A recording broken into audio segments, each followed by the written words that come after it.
El despertador sonó a las 7:30, como cada mañana desde que vivíamos en Málaga. Alejandro decía que madrugar era de triunfadores. Y yo, tonta de mí, me lo creí. Me creí tantas cosas durante 3 años que ahora me da vergüenza hacer la lista. Aquel jueves no era diferente. Me levanté, preparé café, respondí a 3 correos de clientes daneses que querían un velero personalizado y revisé los planos que había estado corrigiendo hasta las 2 de la madrugada. Mi estudio olía a papel de croquis y a sudor de insomnio. Me gustaba ese olor.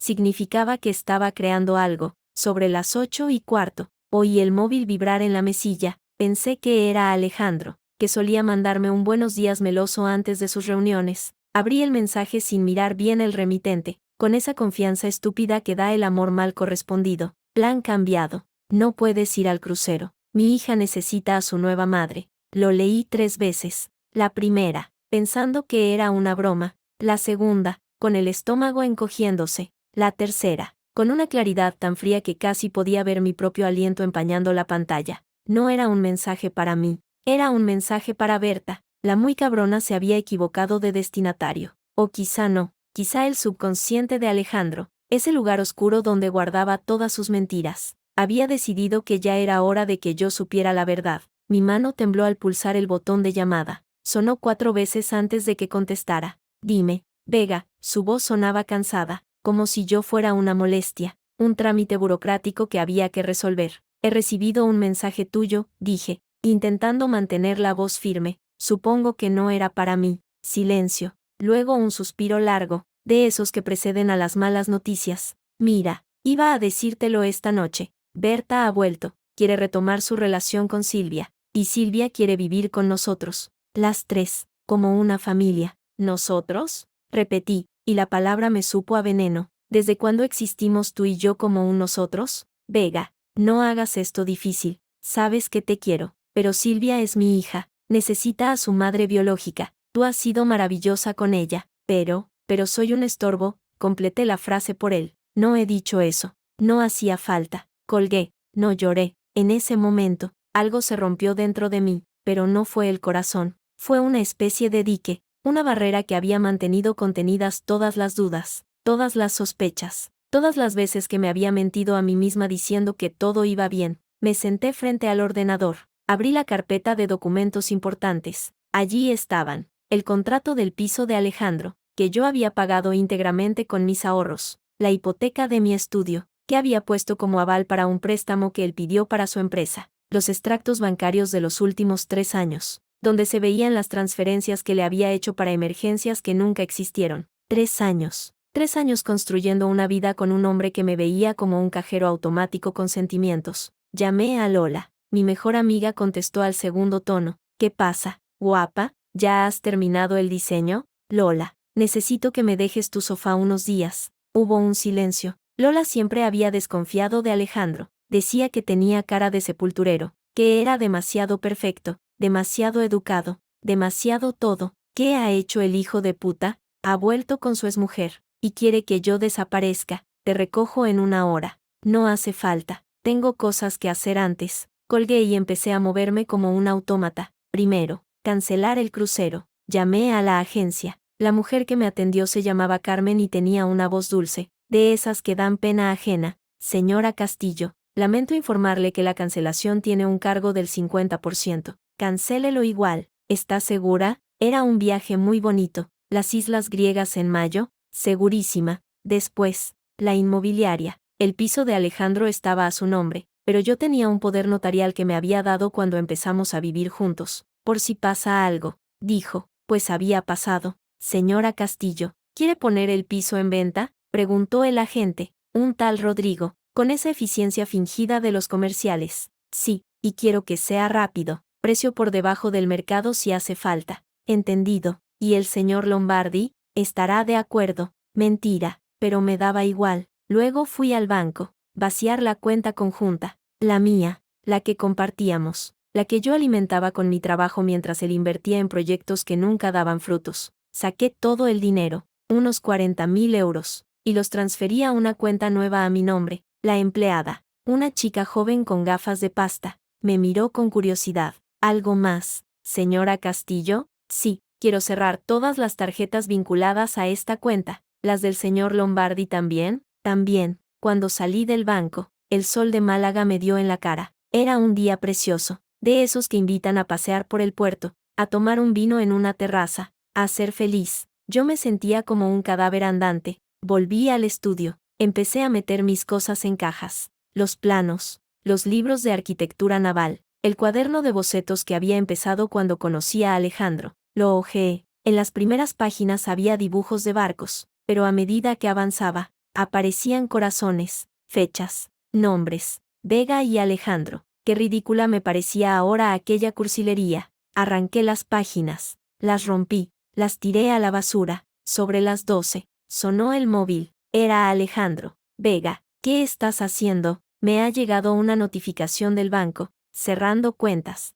¿Estás loca? Ese dinero es de los dos. No, Alejandro. Ese dinero es mío. Tú no has puesto un euro en esa cuenta desde que abrimos la maldita relación. Vega, por favor, seamos razonables. Podemos hablar. No hay nada que hablar. Has elegido. Ahora vive con tu elección. Pero el piso, he recibido una llamada de la inmobiliaria. Lo he puesto en venta. No puedes hacer eso. Está a mi nombre. Lo sé, pero tengo tu poder notarial. ¿Recuerdas? El que me diste cuando me pediste que gestionara tus finanzas porque eras un desastre con los números. Silencio. Luego una risa amarga. Eres una zorra. Puede ser, pero soy una zorra que se va de esta ciudad con 40.000 euros y sin ninguna deuda tuya. Te vas a arrepentir.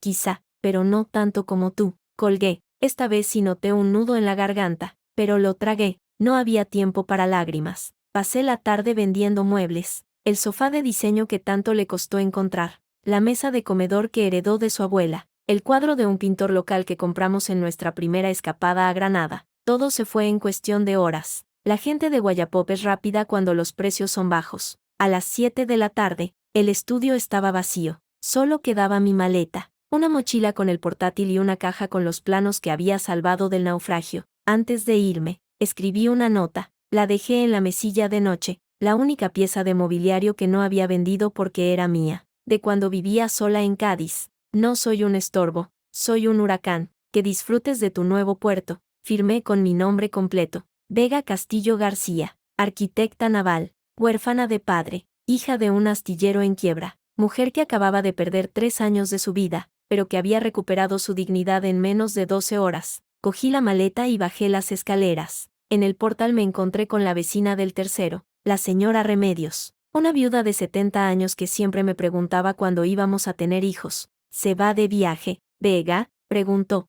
viendo la maleta. Sí, señora Remedios. Un viaje muy largo. ¿Vuelve pronto? No lo creo. Salí a la calle, pedí un taxi. El conductor era un hombre mayor, con acento malagueño, que puso la radio en una emisora de flamenco. ¿A dónde vamos, guapa? A la estación de trenes. ¿Viaje de negocios o de placer? De huida. Me miró por el retrovisor, pero no dijo nada. Los taxistas de Málaga han visto de todo. En el tren, camino a Sevilla, saqué el móvil. Había 12 llamadas perdidas de Alejandro, 20 y tantos mensajes. Pasaban del enfado a la súplica, de la súplica a la amenaza. El último decía: Berta y Silvia van a volver esta noche. No quiero que estés aquí cuando lleguen. Demasiado tarde, imbécil. Ya no estoy. Apagué el teléfono. Miré por la ventana. El paisaje pasaba borroso, como mi vida en los últimos 3 años. Campos de olivos, pueblos blancos. Estaciones de tren donde la gente subía y bajaba sin saber que estaban presenciando el principio del fin de una historia. Llegué a Sevilla sobre las 10 de la noche. Lola me esperaba en la puerta de su tablao, con los brazos abiertos y una botella de vino en la mano. Pasa, huracán, dijo, sonriendo. Aquí el temporal no entra. Me reí. Era la primera vez que me reía en todo el día. Subimos a su piso, encima del tablao. Olía a incienso y a fritura de pescado. Lola vivía en un caos organizado. Partituras de flamenco por el suelo, fotos de sus giras, una guitarra apoyada en el sofá. Cuéntame, dijo, sirviendo 2 copas. Quiero todos los detalles. Se los conté, desde el mensaje hasta la nota en la mesilla. Cuando terminé, Lola silbó: joder, Vega, has tardado 3 años en espabilarte, pero cuando lo has hecho a lo grande. No sé si ha sido espabilar o simplemente hartarme. Da igual, el caso es que estás fuera. Sí, pero fuera y sin Blanca. Bueno, con 40.000 euros, pero sin trabajo, sin casa y sin futuro. tienes talento, tienes salud y tienes a una amiga que te quiere. Con eso basta para empezar. Brindamos. El vino era bueno, un Rioja que Lola guardaba para ocasiones especiales. Supongo que mi huida calificaba como ocasión especial. ¿Y ahora qué?, preguntó Lola. Ahora, a dormir. Mañana pensaré, pero no dormí. Pasé la noche en vela, mirando el techo, repasando cada momento de mi relación con Alejandro. Las señales habían estado ahí, siempre. Las cenas que cancelaba a última hora, los fines de semana que desaparecía, las llamadas que no contestaba, pero yo las justificaba todas con el amor, esa droga barata que nubla el juicio. Recordé cuando conocí a Silvia, su hija, tenía 13 años entonces, una niña mimada que me miró con desprecio desde el primer momento. Tú no eres mi madre, me dijo. No, cielo, soy Vega, la novia de tu padre. Da igual, no eres mi madre. Con el tiempo, fui ganándome su confianza. La llevaba al colegio, la ayudaba con los deberes, le compraba ropa, la escuchaba cuando discutía con su padre. Me convertí en su madrastra, en su confidente, en su segunda madre, y ahora resultaba que la madre biológica había vuelto y yo sobraba. ¡Qué puta ironía! Sobre las 6 de la mañana, sonó el móvil. Era un número desconocido. Contesté. Vega, la voz era femenina, joven, con un deje de superioridad que reconocí al instante. Silvia, sé que te has ido. Papá me lo ha contado. Pues ya sabes. Quería decirte que, bueno, que lo siento. No tendría que haberte mandado ese mensaje. Me incorporé en la cama. ¿Qué mensaje? El que te mandó papá. Fue idea mía. Le dije que te escribiera desde mi móvil, para que pensaras que era yo, pero se equivocó y te lo mandó desde el suyo. El mundo se paró. ¿Cómo dices? Que fui yo, Vega. Yo le pedí que te echara. Berta es mi madre, y yo quiero vivir con ella. Tú eras un estorbo. Apreté el teléfono con tanta fuerza que creí que se iba a romper. Silvia, te he criado durante 3 años. Te he llevado al médico cuando tenías fiebre. Te he ayudado con los exámenes. Te he comprado tu primer sujetador. Te he escuchado llorar por tu primer desamor. ¿Y ahora me dices que era un estorbo? Eras buena conmigo. Sí, pero no eres mi madre. No, no lo soy, porque una madre no cría a una víbora. Vete a la mierda, Vega, tú primero, princesa. Colgué. Esta vez sí lloré, lágrimas de rabia, de impotencia, de haber dado todo a cambio de nada. Lola apareció en la puerta de la habitación, con el pelo revuelto y una bata de seda. ¿Has llorado? Un poco. ¿Quieres que vaya a Málaga y le parta la cara a alguien? Prefiero que me ayudes a encontrar un abogado. ¿Un abogado? ¿Para qué? Para demandar a Alejandro. Me debe dinero, mucho dinero. Lola sonrió. Esa sonrisa suya de gata vieja que huele la sangre. Esa es mi Vega. Amanecía en Sevilla. El sol entraba por la ventana, iluminando el polvo que flotaba en el aire. Yo seguía en la cama de Lola, con el móvil en la mano, mirando la foto de Alejandro que todavía tenía en la galería. Sonreía. Siempre sonreía en las fotos, como si la vida fuera un chiste que solo él entendía. Borré la foto, luego borré su número, luego borré todos los mensajes, todas las fotos, todos los recuerdos digitales de 3 años de mi vida. Cuando terminé, me sentí más ligera, como si hubiera tirado un lastre que me arrastraba al fondo. Me levanté, me duché, me vestí. Lola ya había preparado café y tostadas. He estado pensando, dijo, conozco a un abogado. Bueno, más bien es un conocido de un conocido. Se llama Hugo Ferrer. Es especialista en derecho marítimo y en fraudes financieros. Dicen que es el mejor. ¿Dónde puedo encontrarlo? En su despacho, en el centro. Pero te advierto, es caro. No importa. Si consigues sacarme de esta, pagaré lo que sea. Eso es lo que quería oír. Terminé el café y salí a la calle. Sevilla olía a azahar, a primavera, a vida nueva. Caminé hacia el centro, con los auriculares puestos y la música a todo volumen. No sabía lo que me esperaba. No sabía que aquel abogado cambiaría mi vida. No sabía que Alejandro aún tenía ases bajo la manga, que Berta era mucho más que una simple mujer, que Silvia era solo una peón en un juego mucho más grande, pero lo sabría pronto, muy pronto, porque cuando llegué al despacho de Hugo Ferrer, en una calle estrecha del barrio de Santa Cruz, lo primero que vi fue una pila de documentos sobre su mesa. Documentos con mi nombre. Señora Castillo, dijo, sin levantarse, me alegro de que haya venido. Iba a llamarla. ¿Por qué? Porque su exmarido, o lo que sea, ha presentado una denuncia contra usted. Robo, apropiación indebida y amenazas. Me senté. El mundo se tambaleó otra vez. ¿Qué? Sí, y hay más. Resulta que usted es codeudora de una deuda de 300.000 euros con Hacienda. Una deuda que él contrajo a nombre de los dos. Abrí la boca, pero no salió ningún sonido. Hugo Ferrer me miró con unos ojos grises que parecían haberlo visto todo. Bienvenida al infierno, señora Castillo. Espero que tenga un buen abogado. Usted, dije, con la voz rota. Usted va a ser mi abogado. Él sonrió, una sonrisa cansada, de alguien que ha librado muchas batallas. Eso depende de si puede pagarme. Saqué el talón del banco, el de los 40.000 euros, y lo puse sobre la mesa. ¿Esto sirve como adelanto? Hugo cogió el talón, lo miró y asintió. Sirve, pero le advierto, esto va a ser largo, duro y probablemente peligroso. ¿Está segura de que quiere seguir adelante? Miré por la ventana. Sevilla brillaba bajo el sol de abril. En algún lugar de Málaga, Alejandro estaría celebrando su victoria con Berta y Silvia, pensando que se había librado de mí, pero no sabía quién era yo realmente. Estoy segura, dije, más segura que nunca. Y así empezó todo, el principio del fin, o el fin del principio. Todavía no lo sabía, pero aquel día, en aquel despacho, frente a aquel abogado de ojos grises, comenzaba la batalla más importante de mi vida, y estaba decidida a ganarla. Pasé 3 días sin salir del piso de Lola, no por miedo, sino por estrategia.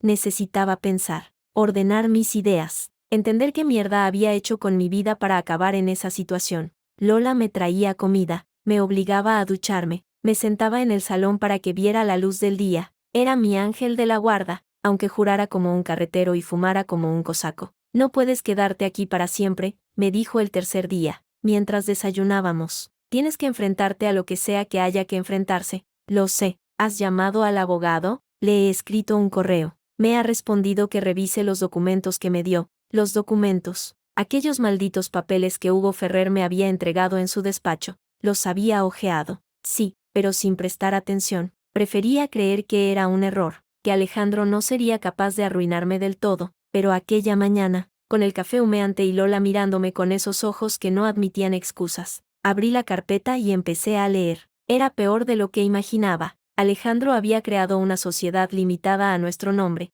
bueno, a mi nombre. Yo figuraba como administradora única de una empresa llamada Velas del Mediterráneo SL que, según los papeles, se dedicaba a la compraventa de embarcaciones de lujo. El problema era que yo nunca había firmado nada, nunca había ido a una notaría, nunca había dado mi consentimiento, pero allí estaba mi firma, una firma que imitaba la mía perfectamente, salvo por un pequeño detalle. La quinta de Vega siempre la hago con un rulo ascendente, como una ola. En aquellos papeles, la quinta era recta, tiesa, muerta. Es una falsificación, dije, señalando el documento. Lola se inclinó sobre la mesa. ¿Estás segura? Completamente. Mi firma tiene una curva aquí, en la parte de arriba. Esta no la tiene. Entonces tenemos una prueba. Sí, pero necesito un perito que lo certifique, y eso cuesta dinero. ¿Cuánto? No lo sé, pero el dinero no es el problema. El problema es que mientras yo estoy aquí, Alejandro está en Málaga destruyendo mi reputación, como si me hubiera oído. El móvil vibró. Era un mensaje de WhatsApp de un número que no tenía guardado. Sé dónde estás. Nos vemos esta tarde en el bar Manolo. A las 6. No faltes. No había nombre, pero reconocí el tono. Era Silvia. La niña quiere verme, dije, mostrando el mensaje a Lola. ¿Vas a ir? Sí. ¿Estás loca? Es una trampa. Puede, pero necesito saber qué quiere. Si no voy, pensarán que tengo miedo. ¿Y no lo tienes? La miré. Lola me conocía bien, pero ni ella sabía hasta dónde podía llegar mi orgullo. Claro que tengo miedo, pero el miedo no me va a parar. Quedamos a las 6 en el bar Manolo, un sitio cutre cerca de la estación de Santa Justa. Lola insistió en acompañarme, pero la convencí de que esperara fuera. Si Silvia veía a alguien conocido, se asustaría y no hablaría. Llegué puntual. El bar olía a fritanga y a tabaco barato. Había 4 viejos jugando al dominó en una esquina y un camarero con cara de haberlo visto todo. Silvia ya estaba allí, sentada en una mesa del fondo, con una Coca-Cola Light y una expresión de superioridad que me recordó porque nunca terminé de quererla del todo. Gracias por venir, dijo, sin levantarse. No me has dejado elección. Siéntate. Me senté frente a ella. La observé. Tenía el pelo más corto que la última vez que la vi, y llevaba un jersey negro que le quedaba grande. Parecía mayor, más dura. Los años no pasan en balde, ni siquiera para las niñas mimadas. ¿Qué quieres, Silvia? Quiero que dejes a mi padre en paz. Soltó la frase como si fuera lo más natural del mundo, como si yo fuera la acosadora y él la víctima. Perdona, he visto los papeles. Le has puesto una denuncia. Estás intentando arruinarle, Silvia. Tu padre me ha falsificado la firma, me ha endeudado hasta las cejas y ha intentado destruir mi reputación. Yo solo me estoy defendiendo. Papá dice que todo es mentira, que eres una psicópata obsesionada con él. Noté cómo la sangre me hervía, pero respiré hondo. No iba a perder los nervios delante de una adolescente manipulada. ¿Y tú te lo crees? No sé qué creerme, solo sé que quiero que todo esto termine, quiero que mi familia sea feliz. Tu familia, repetí, y la palabra me supo a hiel.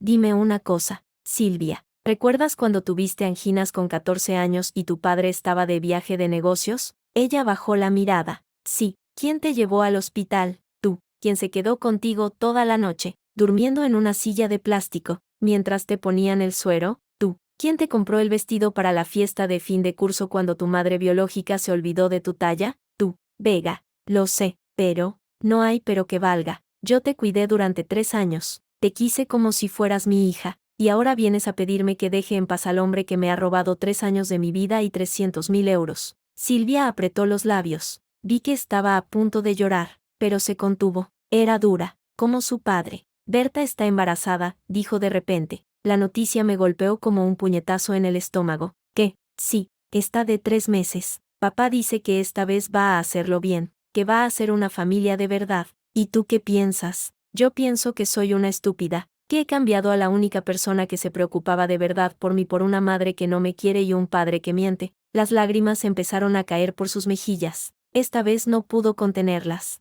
Silvia, déjame terminar. Sé que lo que hicimos está mal, el mensaje, la denuncia, todo, pero no sabía qué hacer. Berta me prometió que si te ibas, seríamos una familia, y yo la creí, pero ahora veo que solo me usa para hacerte daño. ¿Por qué me cuentas todo esto? Porque quiero ayudarte, quiero testificar contra mi padre. Me quedé sin palabras. Durante unos segundos, el ruido del bar desapareció y solo existíamos nosotras dos, una madrastra traicionada y una hijastra arrepentida. Sabes que si haces eso, tu padre te odiará para siempre. Lo sé, y Berta también lo sé. ¿Estás preparada para eso? Silvia secó sus lágrimas con el dorso de la mano, enderezó la espalda. Por un momento, vi en ella algo que nunca había visto antes. Determinación. No tengo a nadie más. Vega, mi padre es un mentiroso. Mi madre biológica es una trepa y la única persona que me ha querido de verdad eres tú. Y te he fallado. Quiero arreglarlo.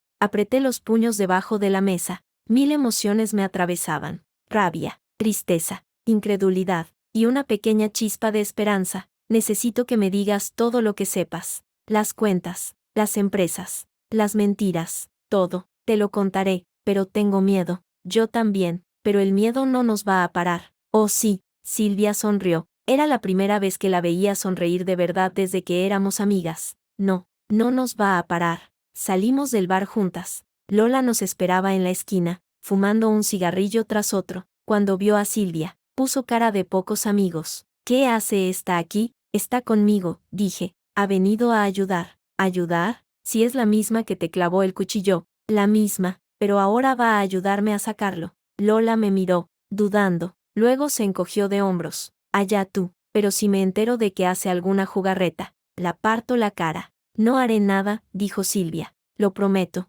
Las promesas se las lleva el viento, princesa. Pero bueno, confiaré en Vega. Volvimos al piso de Lola. Silvia se sentó en el sofá, con las piernas encogidas, como una niña pequeña. Yo preparé café mientras Lola ponía música, una sevillana antigua, de esas que hablan de amores imposibles. Cuéntamelo todo, dije, sentándome frente a ella. Desde el principio. Silvia respiró hondo. Todo empezó hace unos 6 meses. Berta apareció de repente, diciendo que quería retomar el contacto conmigo. Mi padre se puso contento. Creo que nunca la había superado del todo. Empezaron a verse a escondidas, y yo me enteré porque una vez los vi besándose en el coche. ¿Y no me dijiste nada? Tenía miedo. Pensaba que si te lo contaba, te enfadarías y te irías. Y yo no quería que te fueras. Sigue. Berta convenció a mi padre de que montara una empresa a tu nombre. Dijo que era la única forma de proteger sus bienes en caso de separación, pero en realidad, lo que quería era endeudarte para que no pudieras reclamar nada. ¿Y tu padre aceptó? Mi padre hace todo lo que Berta le dice.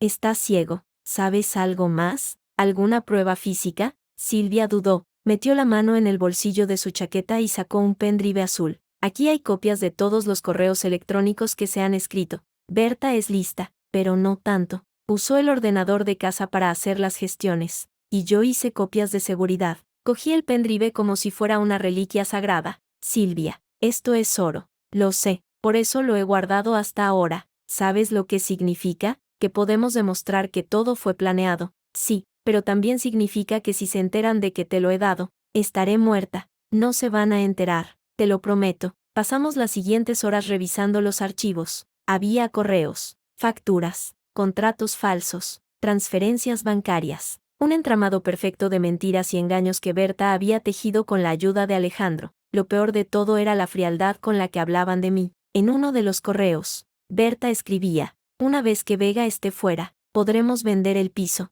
liquidar la empresa y empezar de cero en Panamá. Ella se quedará con la deuda y la fama de loca. Perfecto. Leyéndolo, sentí como el odio crecía dentro de mí, pero también sentí algo más: alivio. Por fin tenía pruebas. Por fin podía demostrar que no estaba loca, que no era una psicópata, que todo había sido una conspiración para arruinarme. Mañana mismo voy al despacho de Hugo, dije. Con esto, podemos ganar el caso. Ten cuidado, advirtió Lola. Berta es peligrosa. Si descubre que Silvia te ha dado esto, no lo descubrirá. Silvia se queda aquí esta noche. Mañana la llevo a un sitio seguro. ¿Un sitio seguro?, preguntó Silvia, con los ojos abiertos como platos. Conozco a una compañera de la universidad que tiene una casa en el campo, en Huelva. Nadie te encontrará allí. ¿Y el colegio? ¿Mis amigos? Todo eso puede esperar. Ahora lo importante es que estés a salvo. Silvia asintió. Parecía asustada, pero también aliviada, como si por fin hubiera dejado caer una mochila que llevaba demasiado tiempo cargando. Esa noche, las tres cenamos juntas. Lola hizo una paella de marisco, su especialidad, y abrimos una botella de vino blanco. Reímos, lloramos, hablamos de todo y de nada. Por un momento, parecía que éramos una familia de verdad, pero la realidad siempre vuelve. Sobre las 11, sonó el móvil de Silvia. Era su padre. Ella miró la pantalla y luego me miró a mí. ¿Contesto? Sí, pero pon el altavoz. Silvia aceptó la llamada. ¿Dónde estás? La voz de Alejandro sonaba tensa, furiosa. Con unas amigas. ¿Qué amigas? He llamado a casa de tu madre y no estás. He salido. Papá, no tengo que pedirte permiso. No me seas insolente. Dime dónde estás o voy a buscarte. Estoy en Sevilla. Silencio. Luego un bufido. ¿En Sevilla? ¿Con quién? Con Vega. Con Vega, pero tú estás loca. Esa mujer es una psicópata. Te va a hacer daño. No me va a hacer daño. Es la única persona que me ha tratado bien en los últimos años. Escúchame,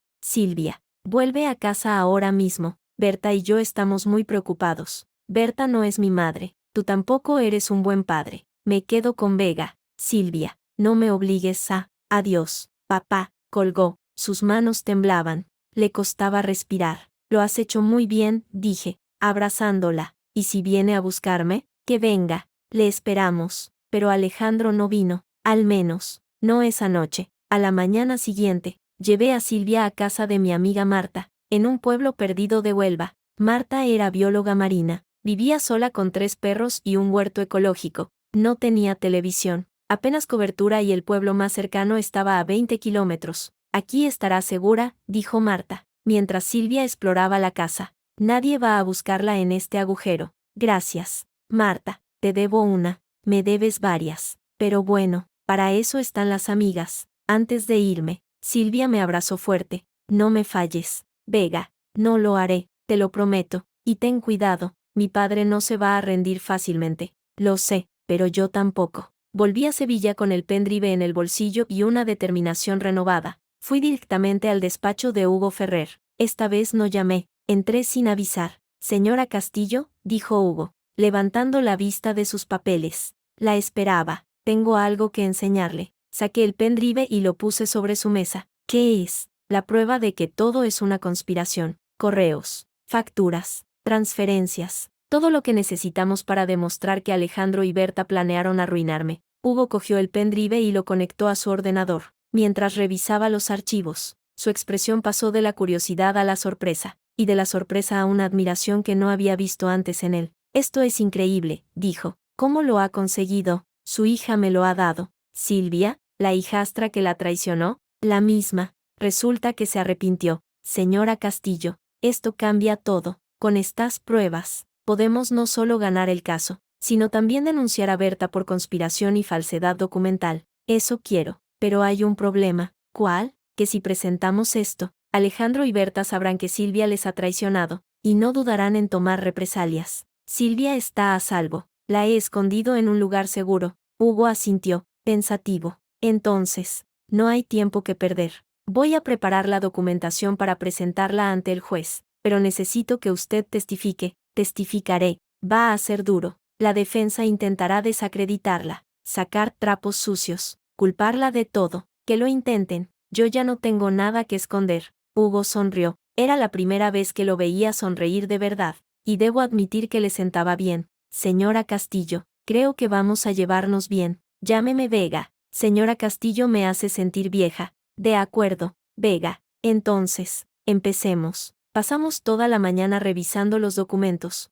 Hugo tomaba notas, hacía preguntas, buscaba inconsistencias. Era meticuloso, casi obsesivo, pero eso me daba confianza. Hay algo que no me cuadra, dijo de repente, señalando un correo. Mira esto. Me incliné sobre su hombro. Era un correo de Berta a Alejandro, fechado hacía 2 meses. He conseguido los sellos. El notario de Almería está dispuesto a colaborar por 20.000 euros. La próxima semana podemos firmar los papeles de Vega. ¿Un notario? Pregunté. ¿Qué notario? Eso mismo me pregunto yo. Si encontramos al notario que falsificó tu firma, podemos implicarlo también. Y eso sería el golpe definitivo. ¿Cómo encontramos a un notario corrupto? Berta es lista, pero no tanto. Seguro que hay algún rastro, transferencias, llamadas, encuentros, algo que nos lleve hasta él. Pasamos el resto del día buscando, revisamos cada correo, cada factura, cada movimiento bancario, y al final, lo encontramos.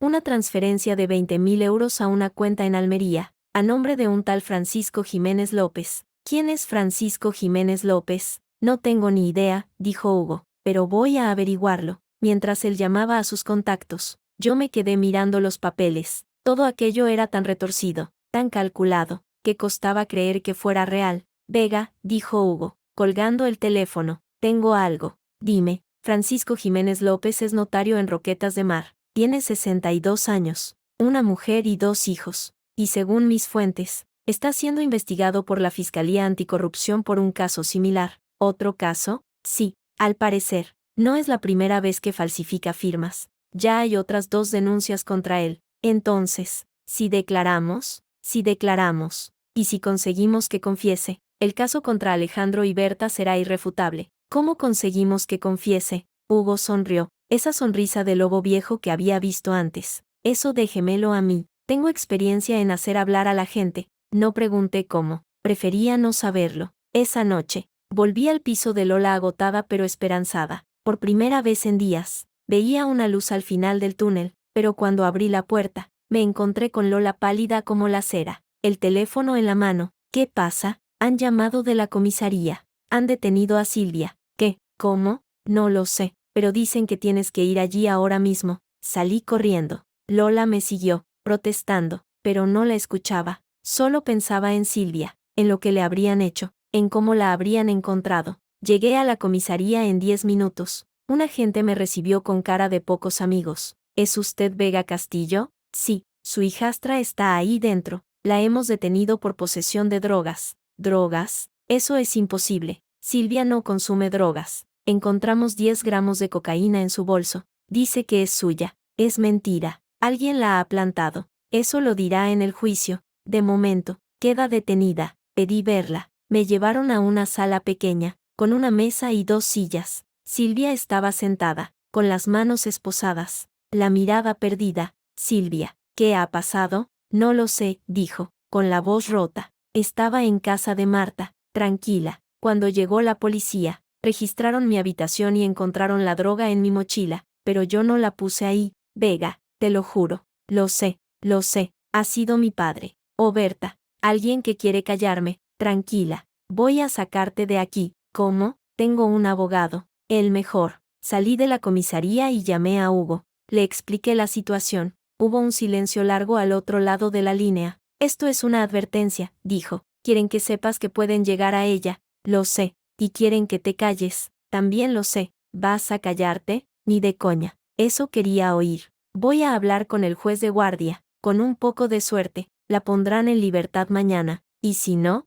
entonces, tendremos que jugar sucio. Colgó. Me quedé en la puerta de la comisaría, mirando el cielo nocturno de Sevilla. Las estrellas brillaban, indiferentes a mi drama. Lola apareció a mi lado, con un cigarrillo en la boca. ¿Qué vas a hacer? Lo único que puedo hacer. Luchar. ¿Y si pierdes? No voy a perder. ¿Cómo estás tan segura? La miré. Sentí como la rabia, el miedo y la determinación se mezclaban dentro de mí, formando una fuerza que no sabía que tenía. Porque si pierdo, habré perdido todo, y no estoy dispuesta a permitirlo. Lola asintió, dio una calada a su cigarrillo y soltó el humo lentamente. Esa es mi Vega. Y allí, bajo las estrellas de Sevilla, supe que no habría marcha atrás. Había cruzado una línea, y ahora solo me quedaba una opción: seguir adelante, hasta el final, pasara lo que pasara, porque ya no luchaba solo por mí, luchaba por Silvia, por mi dignidad, por todas las mujeres que habían sido engañadas por hombres como Alejandro,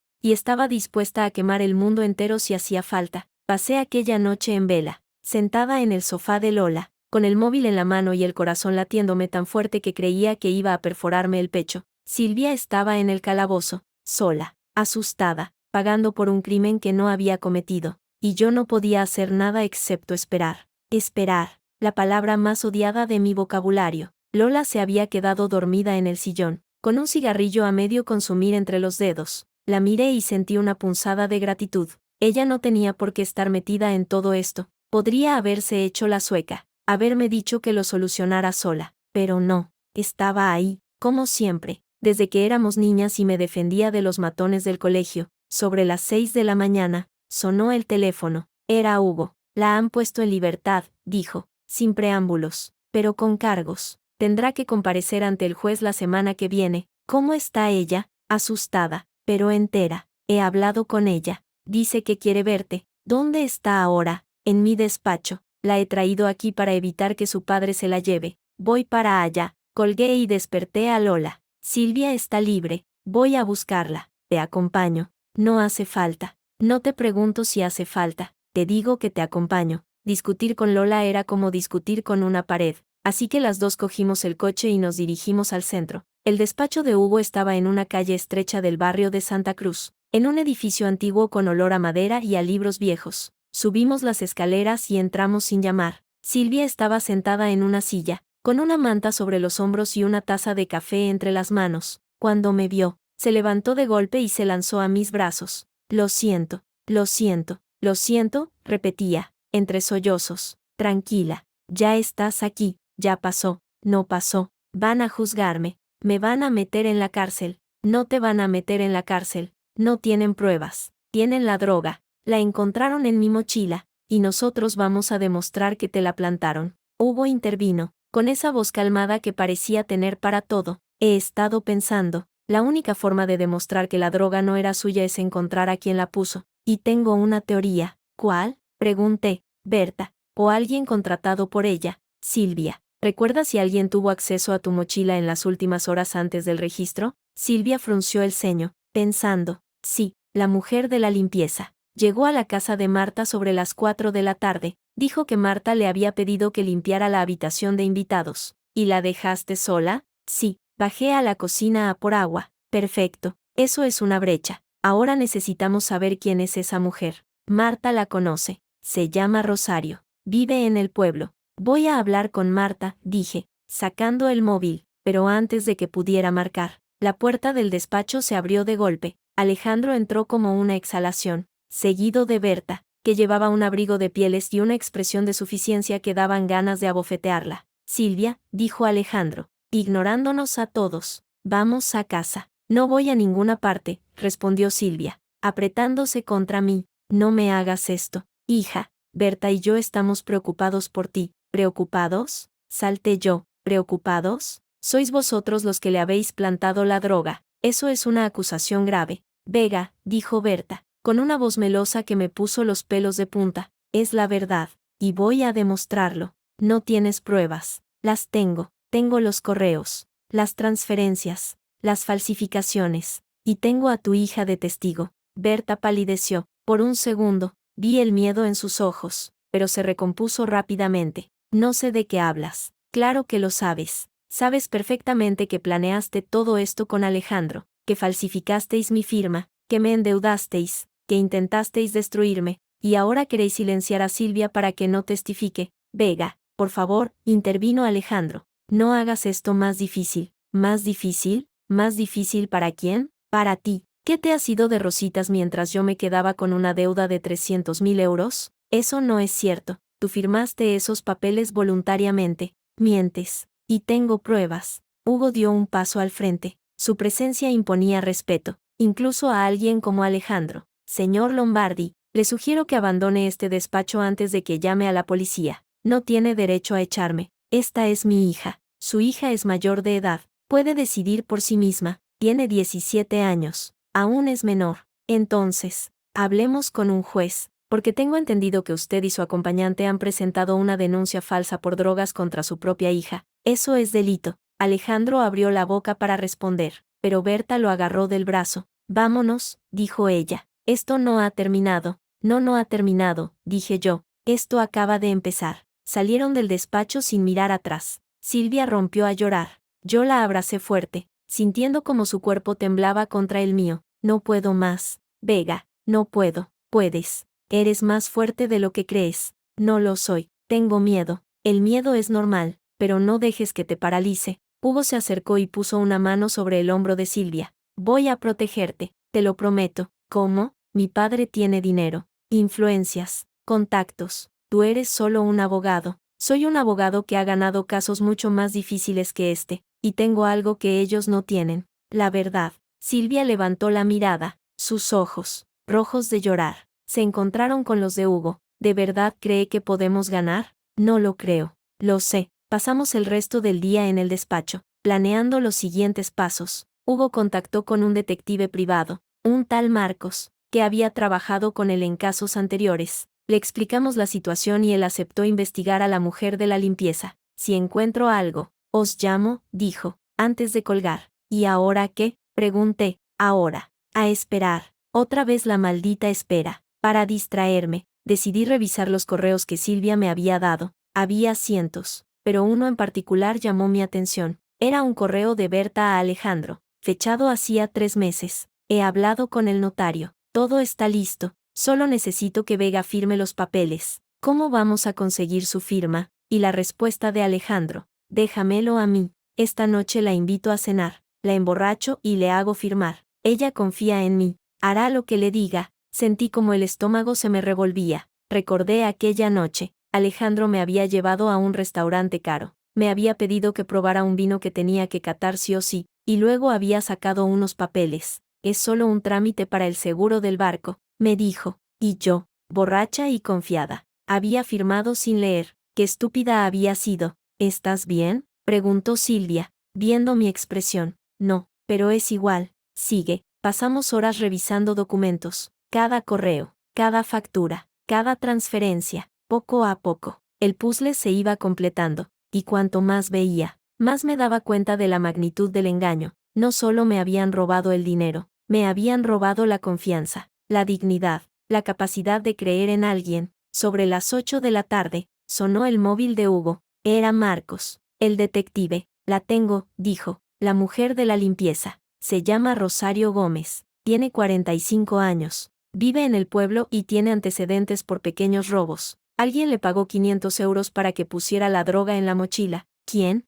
No lo dice, pero tengo una foto de la persona que le pagó. Os la envío. 1 minuto después, el teléfono de Hugo pitó. Abrió la imagen y la sostuvo para que la viéramos. Era Berta, con gafas de sol y un pañuelo en la cabeza. Pero era ella, inconfundible. Hijo de puta, susurré. Ahora tenemos la prueba, dijo Hugo. Podemos denunciarla. No todavía, dije. Primero, quiero hablar con Rosario. ¿Estás loca? Es peligroso. No me importa. Quiero oírlo de su boca. Hugo dudó, pero finalmente asintió. Te acompaño. Dejamos a Silvia con Lola, que se ofreció a quedarse con ella. Cogimos el coche de Hugo y pusimos rumbo a Huelva. El viaje fue silencioso. Hugo conducía con una mano, mirando al frente, concentrado. Yo miraba por la ventana, viendo cómo el paisaje urbano daba paso a campos de olivos y pueblos blancos. ¿Por qué haces esto?, pregunté de repente. ¿Hacer qué? Ayudarme. No me conoces de nada. Podrías haberte lavado las manos. Hugo guardó silencio unos segundos. Luego habló, sin apartar la vista de la carretera. Hace años, mi mujer murió en un accidente de barco. Fue culpa de un armador que no cumplió las normas de seguridad. Yo intenté denunciarlo, pero no tenía pruebas. El caso se cerró. Ella murió y él siguió haciendo negocios como si nada. Lo siento. No hace falta. Te cuento esto porque sé lo que se siente cuando te roban algo importante y no puedes hacer nada. Cuando ves al culpable riéndose de ti mientras tú te ahogas en la impotencia. ¿Y ahora? ¿Crees que puedes hacer algo? Contigo. Sí, tienes pruebas, tienes testigos, tienes determinación. Eso es más de lo que tuve yo. Llegamos al pueblo pasadas las 9. Era un lugar pequeño, de calles estrechas y casas encaladas. Marcos nos esperaba en la plaza mayor, apoyado contra una furgoneta blanca. Está en su casa, dijo, señalando una calle lateral. Vive sola. No creo que haya problemas. ¿Le has dicho que veníamos?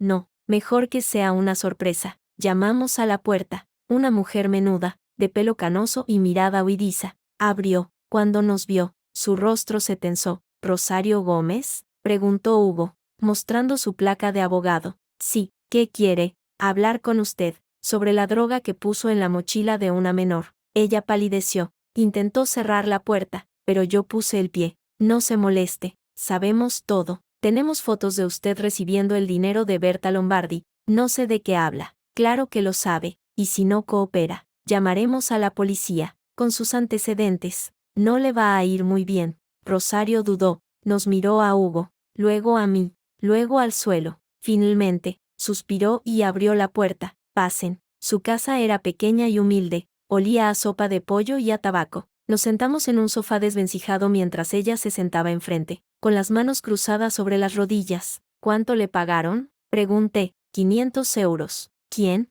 Una mujer, morena, delgada, con acento de ciudad. No me dijo su nombre. ¿Cómo contactó con usted? Por teléfono. Dijo que me había recomendado una vecina. Me pidió que pusiera un paquete en la mochila de la chica que estaba en casa de Marta. ¿Y usted lo hizo? Sin preguntar. Necesitaba el dinero. Mi hijo está enfermo. Tengo que pagar las facturas del médico. Su hijo no es excusa para hacer daño a una inocente. Lo sé, lo siento, pero no podía negarme. ¿Dónde está el dinero? Ya me lo gasté, en medicinas. Saqué el móvil y le enseñé la foto de Berta. ¿Es esta la mujer? Rosario asintió. Sí, es ella. ¿Estaría dispuesta a declararlo ante un juez? Si me garantizan que no iré a la cárcel, se lo garantizo, dijo Hugo. A cambio, usted testifica. Rosario dudó unos segundos. Luego asintió. Lo haré. Salimos de allí con una grabación en el móvil de Hugo. Rosario había repetido toda la historia, con lujo de detalles. Ahora teníamos una prueba más. Esto es suficiente para implicar a Berta, dijo Hugo, mientras conducíamos de vuelta a Sevilla, pero necesitamos algo más para implicar a Alejandro.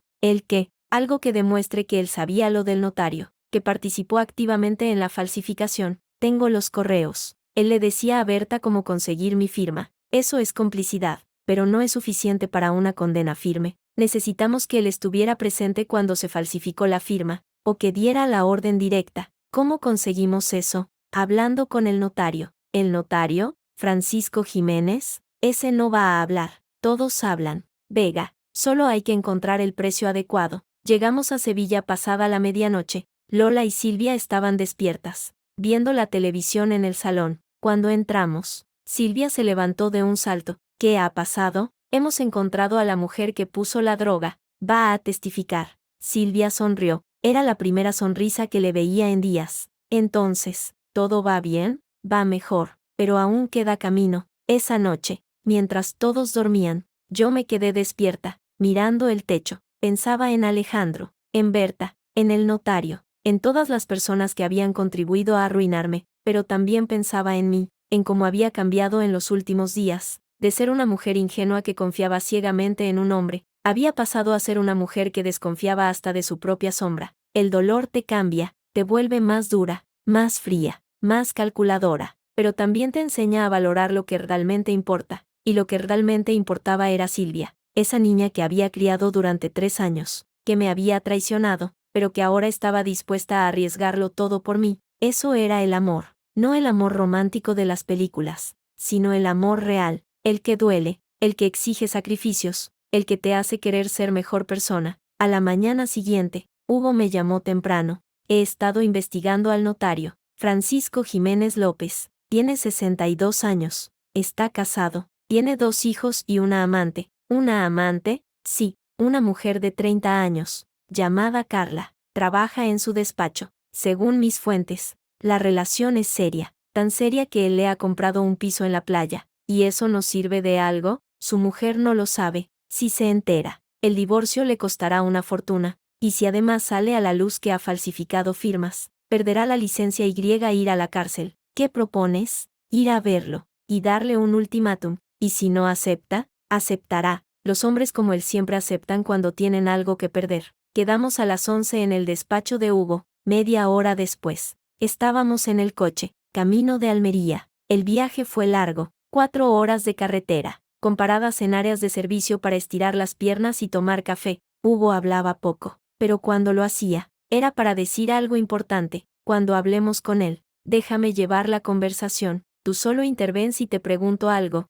De acuerdo, y no te dejes llevar por las emociones. Necesitamos que esté tranquilo para que acepte el trato. Lo intentaré. Llegamos a Roquetas de Mar sobre las 3 de la tarde. El despacho de Francisco Jiménez estaba en una calle comercial, cerca del puerto. Era un edificio moderno, con una fachada de cristal y una placa dorada que rezaba: Notaría Jiménez López. Entramos. Una recepcionista nos preguntó si teníamos cita. Hugo dijo que no, pero que éramos amigos de Carla. La mujer dudó, pero finalmente nos hizo pasar. Francisco Jiménez era un hombre corpulento, de pelo cano y manos grandes. Vestía un traje caro, pero su mirada era la de alguien que vive con miedo. ¿Quiénes son ustedes?, preguntó, sin levantarse de su sillón. Soy Hugo Ferrer, abogado, y ella es Vega Castillo, su cliente. No sé de qué me habla. Claro que lo sabe. Usted falsificó la firma de la señora Castillo en unos documentos de constitución de una sociedad limitada. A cambio, recibió 20.000 euros de Berta Lombardi.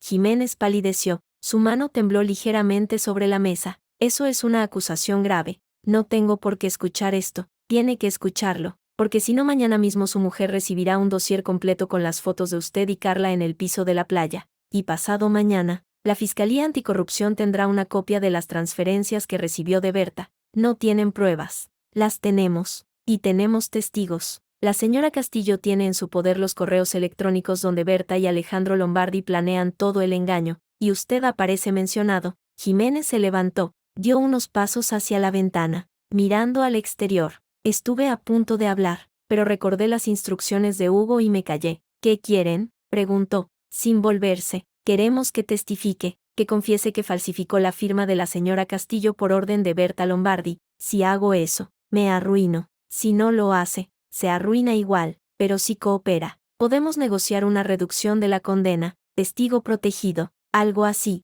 Jiménez se dio la vuelta. Su rostro era una máscara de derrota. ¿Y Carla? Carla no tiene nada que ver. Siempre que usted colabore, su nombre no saldrá a la luz. ¿Me lo prometen? Se lo prometo. Hubo un largo silencio. Luego, Jiménez asintió lentamente. Acepto. Testificaré. Salimos de la notaría con una grabación más en el móvil de Hugo. Ahora teníamos al notario. Teníamos a la mujer de la limpieza. Teníamos los correos. Teníamos todo para ganar el caso. ¿Crees que es suficiente?, pregunté, mientras subíamos al coche. Casi, pero aún necesitamos algo más. ¿El qué? Que Alejandro confiese, que admita que planeó todo esto. ¿Cómo vamos a conseguir eso? Hugo sonrió, esa sonrisa de lobo que empezaba a conocer bien. Tengo una idea, pero necesito que confíes en mí. Ya confío. Entonces, prepárate, porque esto se va a poner feo. No pregunté más. Me limité a sentir y a mirar por la ventana mientras el coche se alejaba de Roquetas de Mar. El sol empezaba a ponerse, tiñendo el cielo de naranja y rojo. Era hermoso, pero yo no podía disfrutarlo. Mi mente estaba en otra parte, planeando los siguientes movimientos. Alejandro creía que me había vencido. Creía que estaba acabada, que me había ido de Málaga con el rabo entre las piernas, derrotada, pero se equivocaba. No sabía que cada paso que daba me acercaba más a él. No sabía que estaba construyendo una red a su alrededor, una red de la que no podría escapar. Y cuando estuviera listo, cuando él se sintiera más seguro, más invulnerable, entonces daría el golpe, un golpe del que no podría recuperarse. Esa noche, cuando llegamos a Sevilla, llamé a Lola. ¿Cómo está Silvia? Dormida. Ha sido un día duro para ella, lo sé, pero pronto terminará. ¿Estás segura? Más que nunca. Colgué y me senté en el sofá, con el portátil sobre las rodillas. Abrí el dossier que Hugo había preparado. Allí estaban todas las pruebas, los correos, las transferencias, las declaraciones, las fotos. Era mi arsenal, mi arma, mi venganza, pero también era mi liberación, porque cuando todo terminara, cuando Alejandro y Berta estuvieran detrás de las rejas, yo podría empezar de nuevo, sin deudas, sin mentiras, sin miedo, y esa perspectiva, esa luz al final del túnel, era lo único que me mantenía en pie. Pasaron 3 días desde nuestra visita al notario, 3 días en los que no dormí, apenas comí, y viví pegada al teléfono, esperando la llamada de Hugo que nunca llegaba. Silvia se había instalado en el piso de Lola, en una habitación que mi amiga había improvisado con una cama plegable y unas cortinas que compró en el mercadillo. Las dos se habían hecho amigas, compartiendo cigarrillos en el balcón y secretos que yo prefería no conocer. Pero la calma no duraría. El cuarto día, sonó el móvil. No era Hugo. Era un número que no tenía guardado, pero que reconocí al instante. Era el de Alejandro. ¿Qué quieres? Contesté, sin saludar. Necesito verte. Su voz sonaba diferente, menos segura, menos arrogante, casi humana. No tengo nada que hablar contigo. Tengo información. Información que te interesa. ¿Qué tipo de información? Sobre Berta, sobre lo que realmente está pasando. Me quedé en silencio. Podía ser una trampa. Probablemente lo era, pero también podía ser la oportunidad que estaba esperando. ¿Dónde? En el puerto, en el club de mar. Esta noche, a las 9. Iré. Vega, ¿qué? Ten cuidado. Berta no es quien crees. Colgó. Me quedé mirando el teléfono, con el corazón acelerado. Lola apareció en la puerta de la cocina, con una taza de café en la mano. ¿Era él? Sí. ¿Y vas a ir? Sí. Estás loca. Puede, pero necesito saber qué quiere. Te va a tender una trampa. Lo sé, por eso voy preparada. Llamé a Hugo. Le expliqué la situación. Hubo un silencio largo al otro lado de la línea. No me gusta, dijo. Es demasiado repentino,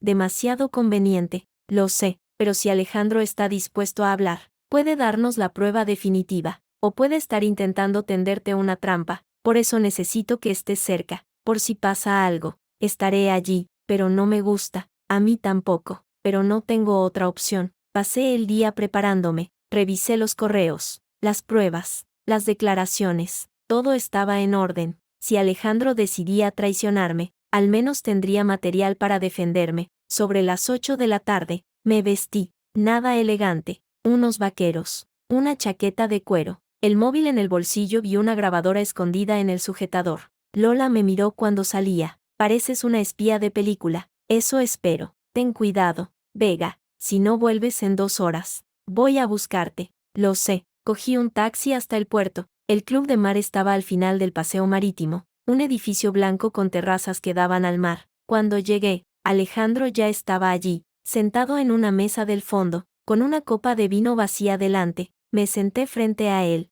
Le miré. Parecía mayor. Tenía ojeras. La barba sin afeitar. La camisa arrugada. No era el Alejandro perfecto que conocía. Gracias por venir, dijo. No me hagas perder el tiempo. ¿Qué quieres? Quiero hacer las paces. ¿Las paces? Después de todo lo que me has hecho, sé que lo que hice estuvo mal, pero no fue idea mía. ¿De quién fue? Entonces, de Berta. Ella planeó todo, la empresa, la deuda, la falsificación. Yo solo la seguí, ¿y esperas que me crea? Tengo pruebas. Sacó un sobre marrón de la chaqueta y lo puso sobre la mesa. Lo abrí. Dentro había fotografías, documentos, extractos bancarios. Todo demostraba que Berta había actuado por su cuenta, utilizando a Alejandro como testaferro. ¿Por qué me das esto? Porque quiero terminar con esto. Quiero que mi hija vuelva a casa. Quiero recuperar mi vida. Tu vida ya no existe, Alejandro. La destruiste tú mismo. Lo sé, pero puedo ayudarte a destruir a Berta.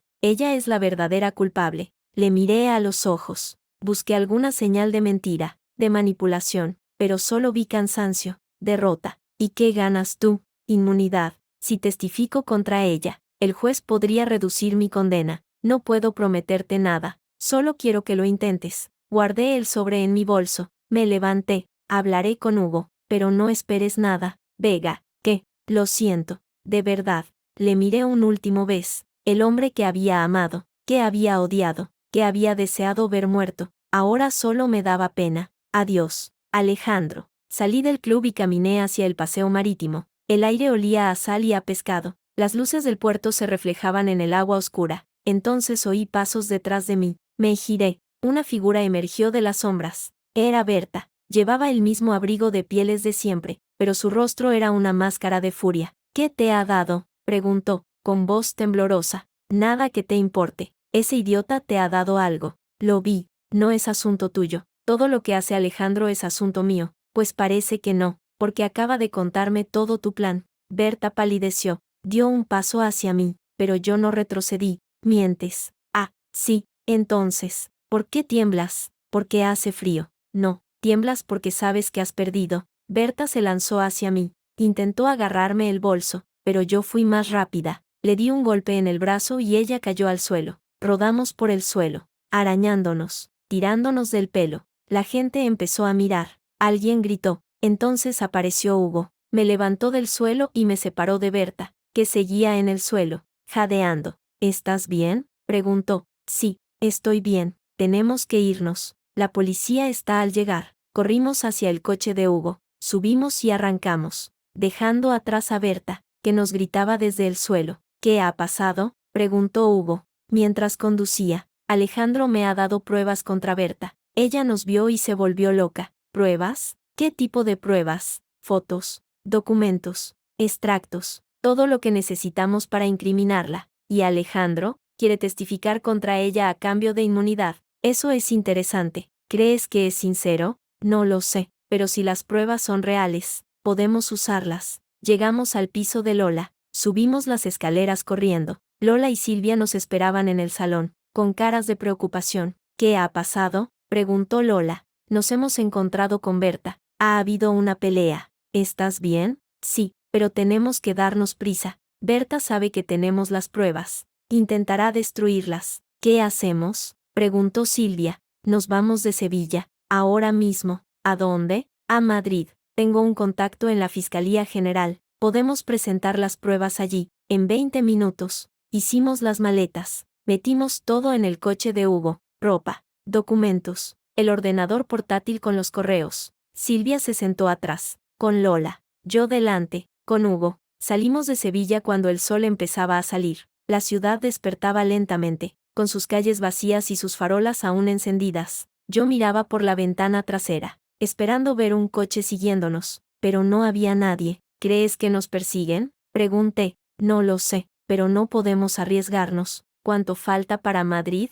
5 horas. Si no paramos, llegaremos sobre las 2. Entonces, no paremos. El viaje fue largo y silencioso, cada uno sumergido en sus propios pensamientos. Yo pensaba en Alejandro, en Berta, en todo lo que había pasado, y me preguntaba si algún día podría dejar todo atrás. Sobre las 11 de la mañana, paramos en un área de servicio para estirar las piernas y comprar café. Mientras esperaba en la cola, vi a un hombre que nos miraba desde el otro lado de la gasolinera. Llevaba gafas de sol y un jersey oscuro. No parecía un viajero cualquiera. Hugo, susurré, ese hombre nos está vigilando. Hugo miró en la dirección que señalaba. El hombre, al verse descubierto, se dio la vuelta y caminó hacia un coche negro. Tenemos que irnos. Ahora. Subimos al coche y arrancamos a toda velocidad. Miré por el espejo retrovisor. El coche negro nos seguía. Acelera, dije, ya voy al máximo. Nos está siguiendo. Lo sé. El coche negro ganaba terreno. Hugo giró bruscamente en una salida secundaria, recorriendo una carretera estrecha que serpenteaba entre campos de girasoles. El coche negro nos siguió, pero perdió distancia. ¿Dónde estamos?, preguntó Lola. Desde atrás. En medio de ninguna parte, respondió Hugo, pero tenemos que encontrar una salida. Condujimos durante 20 minutos más, hasta que llegamos a un pueblo pequeño. Hugo aparcó el coche detrás de un edificio abandonado y apagó el motor. Esperemos aquí, dijo, hasta que estemos seguros de que nos han perdido. Pasamos una hora en silencio, escuchando el viento y el canto de los pájaros. Nadie apareció. Creo que lo hemos conseguido, dijo Hugo. Finalmente. ¿Y ahora qué?, pregunté. Ahora, seguimos hasta Madrid, pero con más cuidado. Reanudamos el viaje. Esta vez, Hugo condujo más despacio, tomando carreteras secundarias para evitar posibles seguimientos. Llegamos a Madrid pasadas las 4 de la tarde. El contacto de Hugo en la Fiscalía General se llamaba Elena Montero. Era una mujer de unos 50 años, con el pelo cano recogido en un moño y una mirada severa que inspiraba respeto. Nos recibió en su despacho, un espacio amplio con vistas a la Plaza de Colón. Siéntense, dijo, indicándonos las sillas. Hugo me ha contado algo por teléfono, pero quiero oírlo de ustedes. Le expliqué todo, desde el mensaje de Alejandro hasta la pelea con Berta en el puerto. Le mostré los correos, las fotos, los extractos bancarios. Ella escuchó sin interrumpir, tomando notas de vez en cuando. Cuando terminé, guardó silencio unos segundos. Luego habló. Tienen un caso sólido. Las pruebas son contundentes, pero hay un problema. ¿Cuál? Pregunté. Berta Lombardi tiene contactos. Muchos contactos. Si se entera de que están en Madrid, intentará presionar a sus superiores para que archiven el caso. ¿Y qué podemos hacer? Presentar las pruebas directamente ante el juez, sin pasar por la fiscalía. Así evitamos cualquier posible interferencia. ¿Podemos hacerlo? Sí, pero necesito que confíen en mí. Voy a llamar a un juez amigo. El juez Martínez. Es íntegro. No se deja presionar por nadie.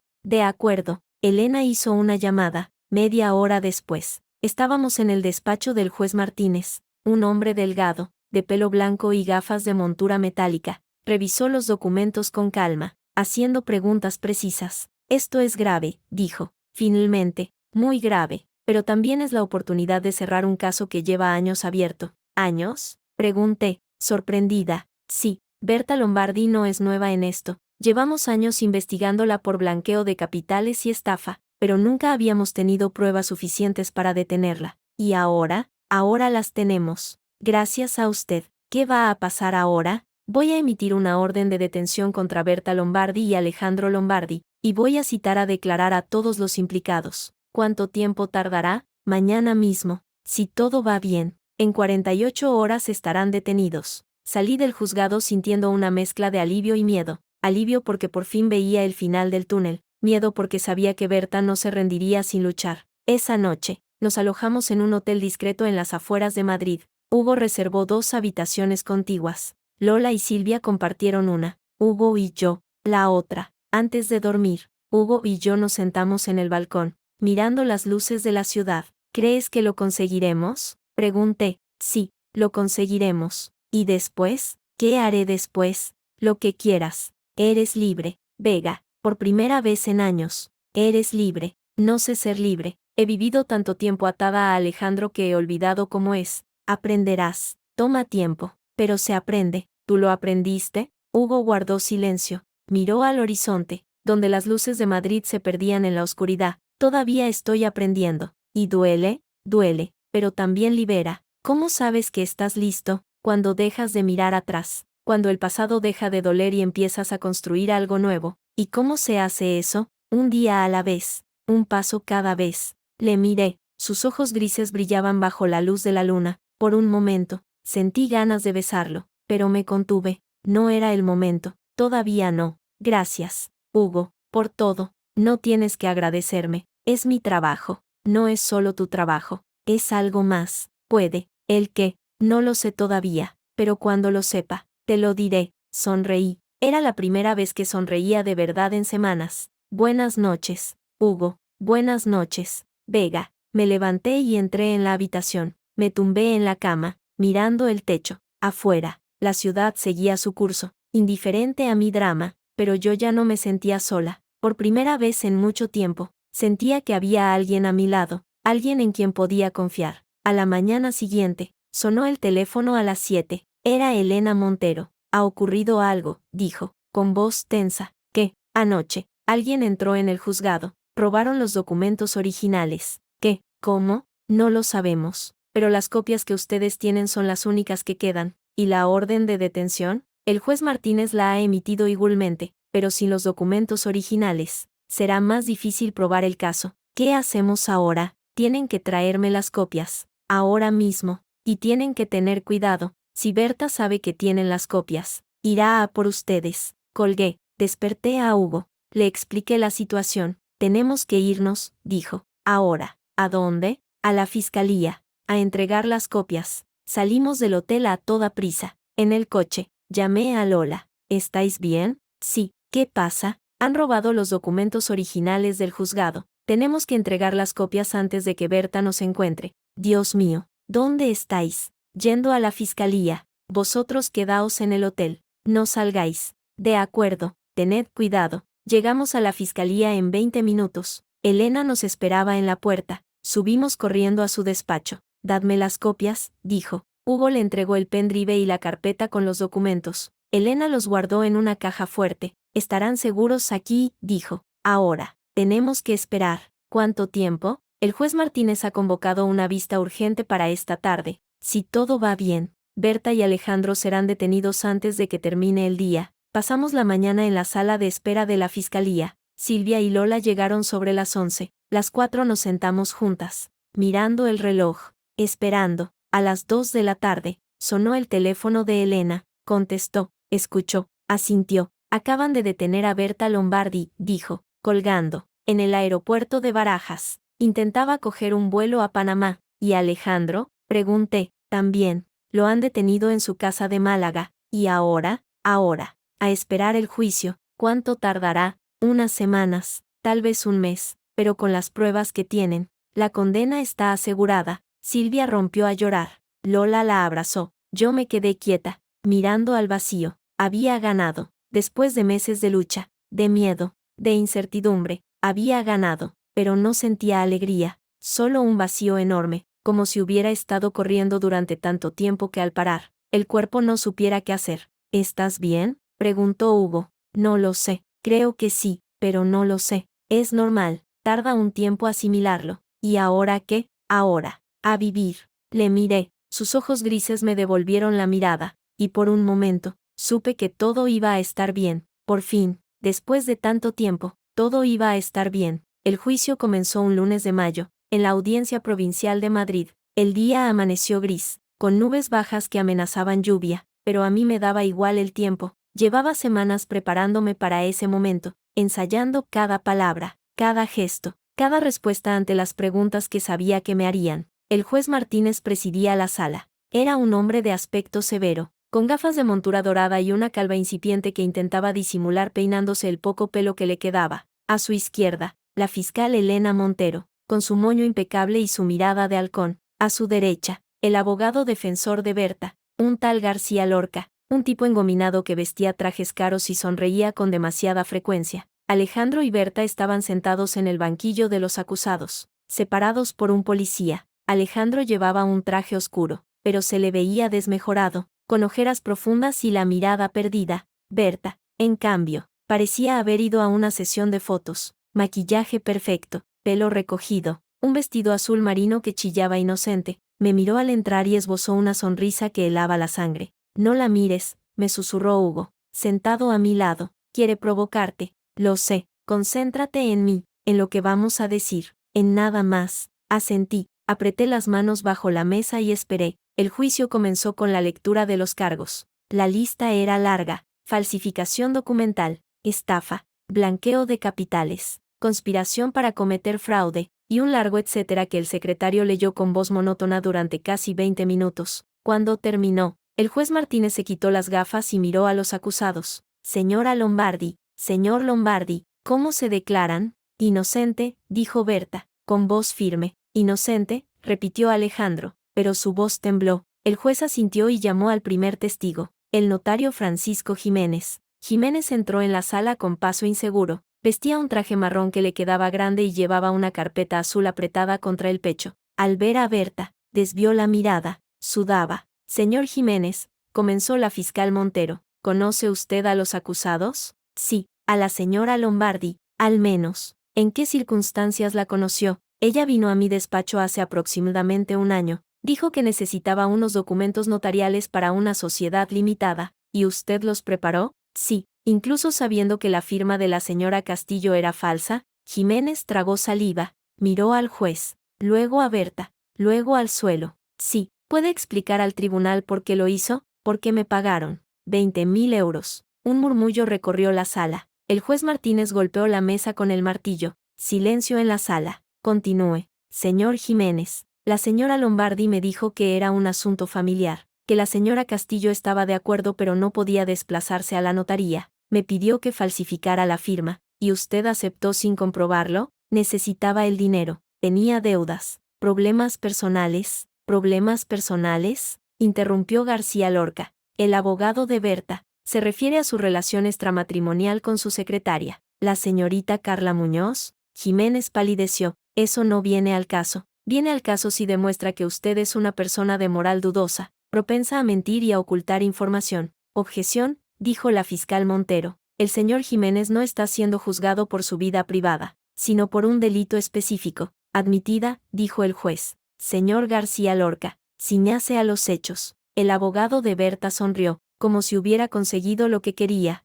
Retiro la pregunta, pero insisto, el testimonio del señor Jiménez es poco fiable. El testimonio del señor Jiménez está corroborado por las pruebas documentales, rebatió la fiscal. Tenemos las transferencias bancarias, los correos electrónicos y la confesión del propio acusado. ¿Confesión?, saltó Berta. Yo no he confesado nada. Silencio. Señora Lombardi, ordenó el juez, o la expulso de la sala. Berta se calló, pero sus ojos echaban chispas. El turno de Jiménez terminó y llamaron al siguiente testigo, Rosario Gómez, la mujer de la limpieza. Rosario entró encogida, como si quisiera hacerse invisible. Llevaba un vestido floreado que le quedaba grande y unas zapatillas deportivas viejas. Se sentó en el estrado y miró a su alrededor con los ojos de un animal acorralado. Señora Gómez, dijo la fiscal, ¿puede explicar al tribunal qué ocurrió el día 3 de abril de este año? Fui a limpiar una casa en Huelva, una casa de campo. ¿Y qué hizo allí? Limpiar, como siempre. Y además de limpiar, ¿hizo algo más? Rosario dudó, miró a Berta, que la fulminaba con la mirada. Sí, puse un paquete en la mochila de una chica. ¿Qué contenía ese paquete? No lo sé, no pregunté. ¿Quién le pidió que lo hiciera? Ella, señaló a Berta. Esa mujer. ¿Reconoce a la señora Lombardi como la persona que le pagó 500 euros para que colocara droga en la mochila de Silvia Lombardi? Sí, la reconozco. ¿Está segura? Completamente. Me dio el dinero en mano. En mi casa. Tengo testigos. ¿Testigos?, intervino García Lorca. ¿Qué testigos? Mi vecina, la señora Antonia. Ella la vio. ¿Y por qué no ha declarado esa vecina? Porque tiene miedo, como yo. García Lorca sonrió, satisfecho. Señoría, esto es un testimonio de oídas. No tiene validez. Tiene validez si la señora Gómez puede identificar físicamente a la acusada, dijo la fiscal. Y lo ha hecho, pero no hay pruebas objetivas que corroboren su versión. Las hay. Tenemos la fotografía que el detective privado tomó de la señora Lombardi entregando el dinero a la señora Gómez. Esa fotografía puede ser falsa. Ha sido peritada por un experto en imagen digital. Es auténtica. El juez Martínez intervino. Señor García Lorca, la prueba ha sido admitida. Puede cuestionar su validez, pero no negar su existencia. Me reservo el derecho de recurrir. Anótese. El testimonio de Rosario duró otra hora. Cuando terminó, la mujer salió de la sala sin mirar a nadie, encorvada, como si el peso de lo que había hecho la aplastara. Luego llegó mi turno. Señora Castillo, dijo la fiscal Montero, ¿puede describir al tribunal su relación con el acusado Alejandro Lombardi? Respiré hondo. Miré a Hugo, que me animó con la mirada. Luego hablé. Conocí a Alejandro hace 3 años. En una feria náutica en Barcelona, él se acercó a mi stand, interesado en mis diseños de veleros. Empezamos a hablar, a quedar, y al cabo de unos meses, decidimos vivir juntos. ¿Y cómo era su relación? Al principio, bien, él era atento, cariñoso, parecía interesado en mi trabajo, pero con el tiempo, empezaron los cambios. ¿Qué tipo de cambios? Comenzó a controlar mis gastos, a pedirme que firmara documentos sin leerlos, a aislarme de mis amigos. Me decía que era por nuestro bien, que estábamos construyendo un futuro juntos. ¿Y usted le creyó? Sí, le creí, porque lo amaba. ¿Cuándo empezó a sospechar? Nunca sospeché, fui ingenua. Confié en él hasta el final. ¿Hasta el mensaje? Sí, hasta el mensaje. ¿Puede describir ese momento? Era jueves por la mañana. Estaba en mi estudio, trabajando en unos planos. Recibí un mensaje de Alejandro que decía, plan cambiado. No puedes ir al crucero. Mi hija necesita a su nueva madre. ¿Y qué pensó? Primero, que era una broma. Luego, que era un error. Luego, que era el fin. ¿El fin de qué? De todo. De mi relación. De mi confianza. de mi vida tal como la conocía. ¿Y qué hizo? Cancelé el crucero, vendí mi casa, vacié la cuenta bancaria y me fui de Málaga, sin enfrentarse a él, sin enfrentarme. No valía la pena. ¿Y ahora? ¿Cree que valió la pena? Ahora creo que fue lo mejor que pude hacer, porque si me hubiera quedado, hoy seguiría siendo su víctima. La fiscal Montero asintió, luego se dirigió al juez. Señoría, no tengo más preguntas. Turno de la defensa, dijo el juez. García Lorca se levantó, se ajustó la corbata y se acercó a mí con una sonrisa que pretendía ser amable pero que resultaba amenazante. Señora Castillo, usted afirma que amaba al acusado, ¿es correcto? Sí, y a pesar de ese amor, ¿decidió abandonarlo sin darle explicaciones? Le di una nota. ¿Una nota? ¿Eso es todo? ¿3 años de relación resumidos en una nota? No necesitaba más. Él ya había tomado su decisión, ¿y no cree que su reacción fue desproporcionada? Abandonar la ciudad, vender su casa, cancelar un viaje, todo en un solo día, no fue desproporcionada, fue necesaria. ¿Necesaria para qué? Para sobrevivir. García Lorca sonrió, como si hubiera pescado algo. ¿Sobrevivir? ¿Acaso su vida corría peligro? ¿Mi salud mental? Sí, ¿su salud mental? Repitió, enfatizando las palabras. ¿Ha tenido problemas de salud mental anteriormente, señora Castillo? Objeción, dijo la fiscal. No viene al caso. Admitida, dijo el juez. Señor García Lorca, ciñase a los hechos del juicio. Me ciño. Señoría, la salud mental de la testigo es relevante para determinar su credibilidad. No lo es, insistió la fiscal. Suficiente, cortó el juez. Señora Castillo, no responda a esa pregunta. Señor García Lorca, continúe con otra línea. García Lorca hizo una reverencia irónica. Como guste. Entonces, señora Castillo, dígame, ¿por qué debería el tribunal creer su versión de los hechos? Porque tengo pruebas, correos electrónicos, transferencias bancarias, testimonios de testigos. Todo demuestra que fui víctima de una conspiración. ¿O todo demuestra que usted es una mujer resentida que busca venganza? Si buscara venganza, no estaría aquí, sentada frente a un juez. Estaría en Málaga, quemando la casa de Alejandro. Un murmullo de risas recorrió la sala. García Lorca frunció el ceño. No tiene gracia, señora Castillo. No la tiene, pero es la verdad. No tengo más preguntas. García Lorca volvió a su asiento. La fiscal Montero se levantó para el contrainterrogatorio. Señora Castillo, ¿ha mentido en algún momento de su declaración? No. ¿Está dispuesta a jurarlo? Sí. Entonces, dígame, ¿qué sintió cuando supo que Alejandro y Berta habían sido detenidos? Alivio. Y tristeza. ¿Tristeza? ¿Por qué? Porque durante 3 años, amé a un hombre que no existía. Y eso, al final, duele más que cualquier traición. La fiscal asintió, se volvió hacia el juez. No tengo más preguntas. Puede retirarse. Señora Castillo, salí del estrado con las piernas temblorosas. Hugo me apretó la mano cuando me senté a su lado. «Lo has hecho bien», susurró. «Espero que sea suficiente». «Lo es». La siguiente en declarar fue Silvia. Entró en la sala con la cabeza alta, pero vi cómo le temblaban las manos. Llevaba un vestido sencillo, sin maquillaje, el pelo recogido en una coleta. Parecía una niña perdida en un mundo de adultos. «Señorita Lombardi», dijo la fiscal, ¿puede explicar al tribunal su relación con la señora Castillo? Era mi madrastra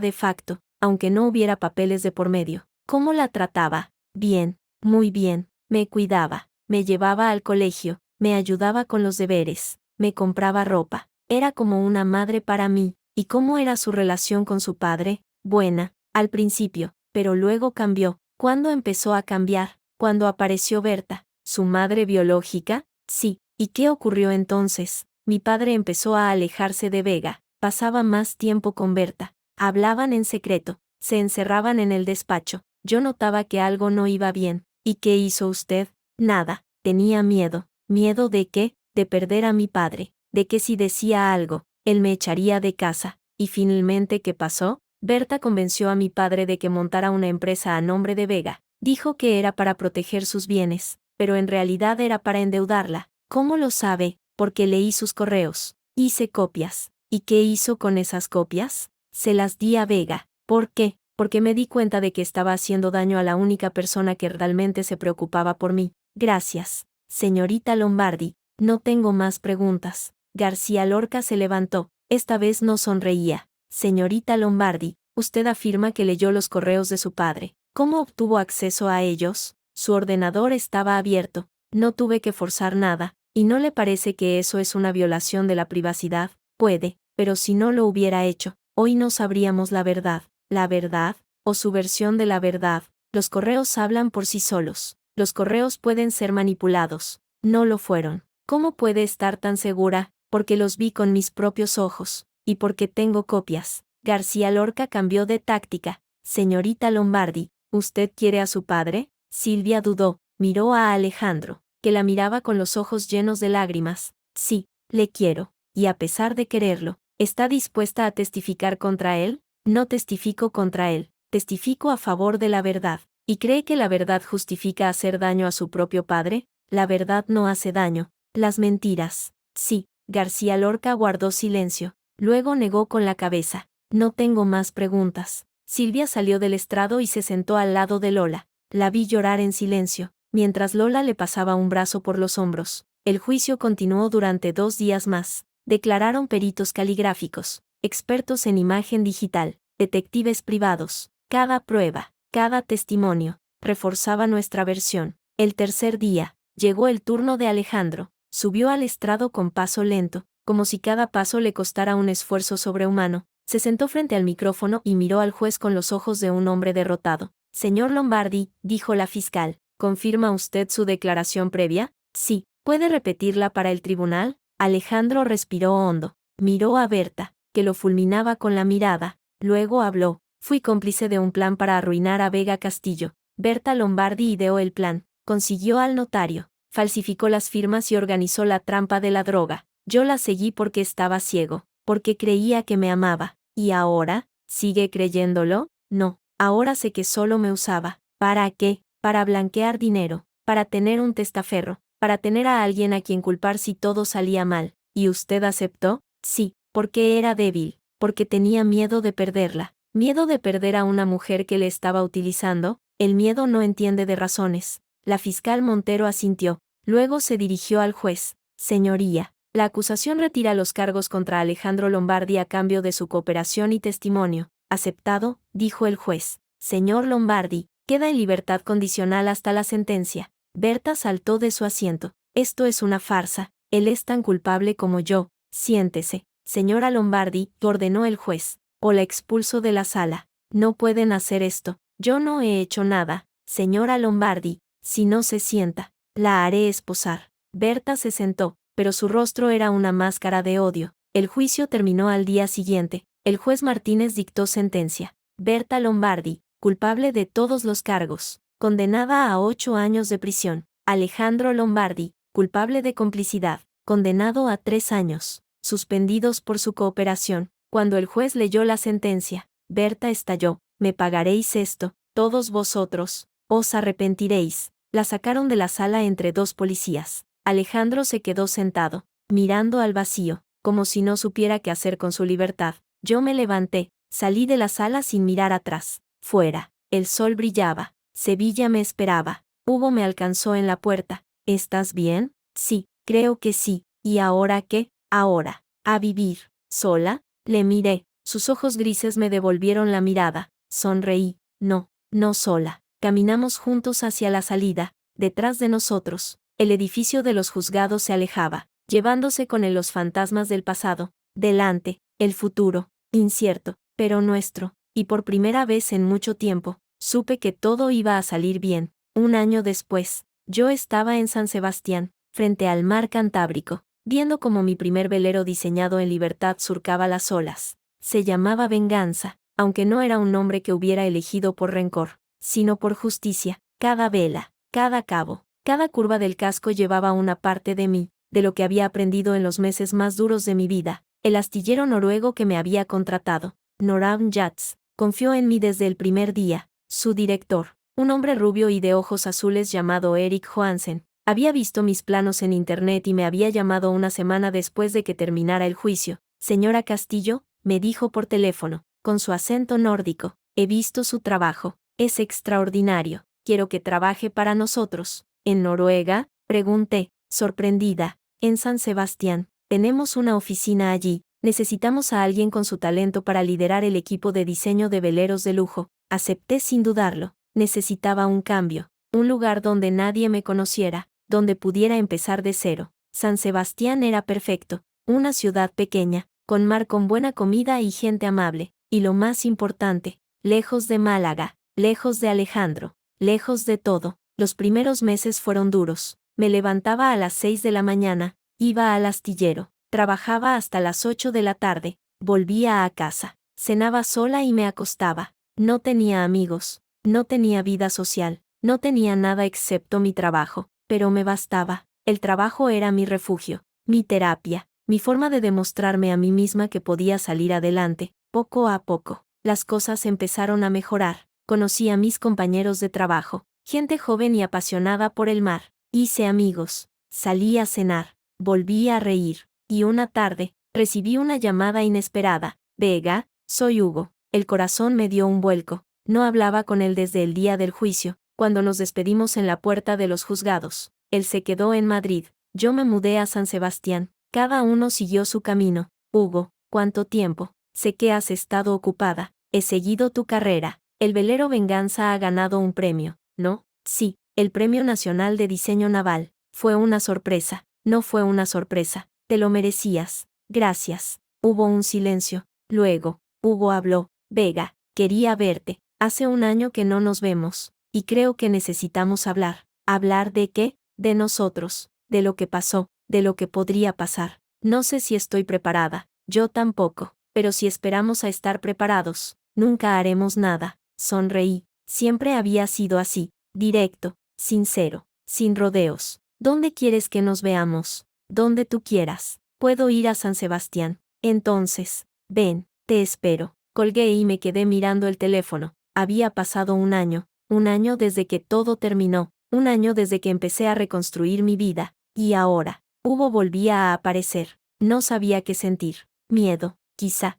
ilusión, también, pero sobre todo, curiosidad. Curiosidad por saber qué había sido de él, cómo había cambiado, si seguía siendo el mismo hombre que me había ayudado a salir del pozo. 3 días después, Hugo llegó a San Sebastián. Le esperaba en el puerto, sentada en un banco, mirando las olas. Cuando le vi aparecer, con su chaqueta de cuero y su sonrisa tímida, sentí que el tiempo no había pasado. Hola, Vega. Hola, Hugo. Nos quedamos mirándonos, sin saber qué decir. Luego, él se sentó a mi lado. ¿Has cambiado?, dijo. ¿Para bien o para mal? Para bien. Pareces más tranquila, más segura. Lo estoy. El trabajo me ha ayudado. ¿Y el mar? ¿Y el mar? ¿Echas de menos Málaga? No. Málaga es el pasado. San Sebastián es el presente. ¿Y el futuro? Todavía no lo sé. Hugo asintió. Miró al horizonte, donde el sol empezaba a ponerse. Yo he estado en Madrid todo este tiempo. He abierto mi propio despacho. Me va bien. Me alegro. Pero algo faltaba. ¿El qué? Tú. Le miré. Sus ojos grises me devolvieron la mirada. Por un momento, el mundo se detuvo. Hugo, no sé si estoy lista para una relación. He pasado un año entero aprendiendo a estar sola. No te pido que estés lista, solo te pido que me des una oportunidad. ¿Una oportunidad para qué? Para conocernos de verdad, sin prisas, sin presiones, sin expectativas. Solo tú y yo, descubriendo si esto puede funcionar. ¿Y si no funciona? Entonces, habrá merecido la pena intentarlo. Le miré durante un largo rato. Busqué en sus ojos alguna señal de mentira, de manipulación, pero solo vi sinceridad. La misma sinceridad que había visto el día que me ofreció su ayuda sin pedir nada a cambio. De acuerdo, dije, una oportunidad. Hugo sonrió. Era la sonrisa más sincera que le había visto. Esa noche, cenamos en un restaurante junto al mar. Hablamos de todo y de nada, de nuestros trabajos, de nuestras vidas, de nuestros sueños. Y cuando terminamos, paseamos por la orilla, cogidos de la mano, sintiendo la brisa salada en la cara. ¿Sabes qué es lo que más me gusta de ti?, dijo Hugo. De repente, dime, que no te rendiste, a pesar de todo, seguiste adelante. Podrías haberte hundido, pero no lo hiciste. Tuve ayuda. La ayuda no sirve de nada si uno no quiere recibirla. Entonces, gracias por estar ahí, siempre. Nos besamos. Fue un beso suave, tímido, como el de dos adolescentes que se descubren por primera vez, pero supo a futuro, a esperanza, a nuevo comienzo. Pasaron los meses. Hugo venía a verme cada 2 fines de semana, y yo viajaba a Madrid cuando podía. Nuestra relación crecía lentamente, sin prisas, construyendo sobre los cimientos de la confianza y el respeto mutuo. Un día, recibí una carta. Era de Silvia. Querida Vega, sé que han pasado muchos meses desde la última vez que hablamos, y sé que te fallé, pero quiero que sepas que estoy intentando cambiar. He terminado el instituto y he empezado a estudiar arquitectura naval. Como tú, me he matriculado en la Universidad Politécnica de Madrid. No te pido que me perdones, solo quiero que sepas que, gracias a ti, he descubierto lo que quiero hacer con mi vida. Quiero diseñar barcos, como tú, quiero crear cosas bellas que surquen el mar. Si algún día te apetece, me gustaría verte, para hablar, para pedirte perdón en persona, para decirte que, a pesar de todo, te quiero, Silvia. Leí la carta 3 veces, las lágrimas corrían por mis mejillas, pero no sabía si eran de tristeza o de alegría, quizá de ambas. Esa noche, llamé a Silvia, he recibido tu carta, y quiero verte, de verdad, sí, ven a San Sebastián, te enseñaré el astillero. ¿En serio? ¿En serio? Silvia llegó una semana después. La esperaba en la estación de tren, nerviosa, sin saber qué iba a sentir al verla. Cuando bajó del tren, la vi diferente. Llevaba el pelo más largo, vestía de manera más sobria, y su mirada había perdido esa dureza que tanto me había dolido. Hola, Vega. Hola, Silvia. Nos abrazamos. Fue un abrazo largo, cálido, sincero, como el de una madre y una hija que se reencuentran después de una larga ausencia. Lo siento, dijo ella, entre sollozos. Lo siento mucho, ya pasó, no pasó, todavía me duele. A mí también, pero el dolor se cura con el tiempo. ¿Y tú? ¿Me has perdonado? Te he perdonado hace mucho, de verdad, todos cometemos errores. Lo importante es aprender de ellos. Pasamos el día juntas. Le enseñé el astillero, los planos del nuevo velero que estaba diseñando, el taller donde se construían los barcos. Silvia miraba todo con los ojos abiertos como platos, haciendo preguntas, tomando notas. Esto es increíble, dijo. No sabía que los barcos se diseñaran así. Hay mucho trabajo detrás, horas de cálculo, de dibujo, de prueba y error. ¿Y tú aprendiste todo eso sola? Mi padre me enseñó. Él tenía un astillero en Cádiz. ¿Qué pasó con él? Quebró, pero me dejó algo más valioso que el dinero, el amor por el mar. Yo también quiero aprender. Entonces, aprenderás. Esa noche, cenamos las 3, Hugo, Silvia y yo. Fue una cena divertida, llena de risas y de historias. Por un momento, parecía que éramos una familia de verdad. ¿Sabes qué he pensado?, dijo Silvia, mientras tomábamos el postre. Dime, que quiero ser como tú, como yo. ¿Por qué? Porque eres fuerte, porque no te rendiste, porque a pesar de todo lo que te hicieron, sigues adelante. Tú también puedes serlo, solo tienes que creer en ti misma. ¿Y cómo se hace eso? Un día a la vez, un paso cada vez. Silvia sonrió. Era la sonrisa más sincera que le había visto en años. Pasaron los meses. Silvia se mudó a San Sebastián para estudiar, y yo la ayudé a encontrar un piso cerca de la universidad.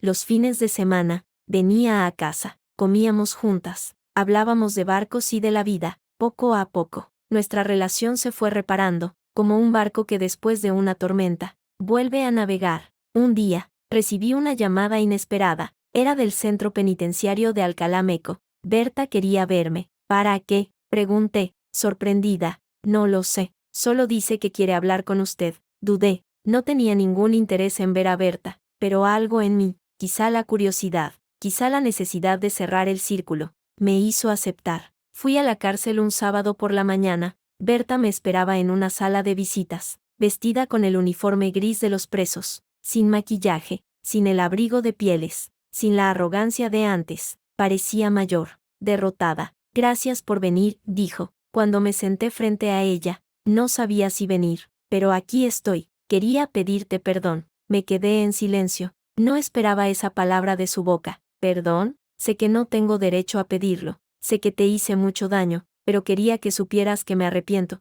¿De verdad te arrepientes? ¿O solo quieres que te reduzcan la condena? Las dos cosas. Pero sobre todo, me arrepiento. ¿Por qué? ¿Qué ha cambiado? La cárcel cambia a las personas. Te obliga a mirarte al espejo y a ver lo que realmente eres. ¿Y qué has visto? A una mujer egoísta, manipuladora, que utilizó a todo el mundo para conseguir lo que quería. Y ahora quiero cambiar. pero sé que es tarde, nunca es tarde para cambiar. ¿Tú crees? Lo sé. Berta bajó la mirada, las lágrimas corrían por sus mejillas. Cuida de Silvia, dijo, ella te quiere, más de lo que me querrá a mí nunca. Lo sé, y perdóname, aunque no pueda perdonarte, perdóname, te perdono, de verdad, no por ti, sino por mí, porque el rencor pesa demasiado. Berta asintió, se levantó y se dio la vuelta para irse. Antes de salir, se giró. Vega, ¿qué? Eres mejor persona que yo, siempre lo fuiste. Y se fue.